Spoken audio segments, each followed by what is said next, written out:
How King Charles Helped Save British Farmhouse Cheese.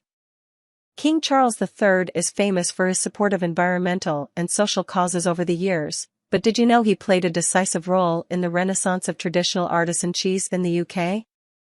It is a perfect example of the way he has used his position to help support the issues he cares about. It may also hint at what a modern Caroline monarchy could look like. The story begins back in the early 1990s when a series of food scares had shaken confidence in British food.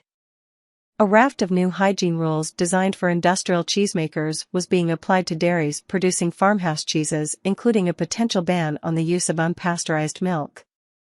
Across the country, artisan cheesemakers were teetering on the edge of bankruptcy. Randolph Hodgson was worried, as he had spent the previous decade attempting to revive British cheesemaking by promoting the best produce through his cheese shop in London's Covent Garden, Neal's Yard Dairy. "I really believed it would be the end of the great tradition of cheesemaking in the UK once and for all," he says. Mr. Hodgson had set up the Specialist Cheesemakers Association, SCA, to lobby for the interests of artisan producers, and the association's work had caught the attention of the then Prince of Wales. Cheese is only as good as the milk that goes into it, and the prince was keen to support the high welfare and environmental standards on the dairy farms producing artisan cheese. He was also interested in preserving traditional British farming and food production skills. He had become a patron of the SCA in 1993 and got wind of the troubles the industry was facing. His response was typical of his approach to problems, say former advisors.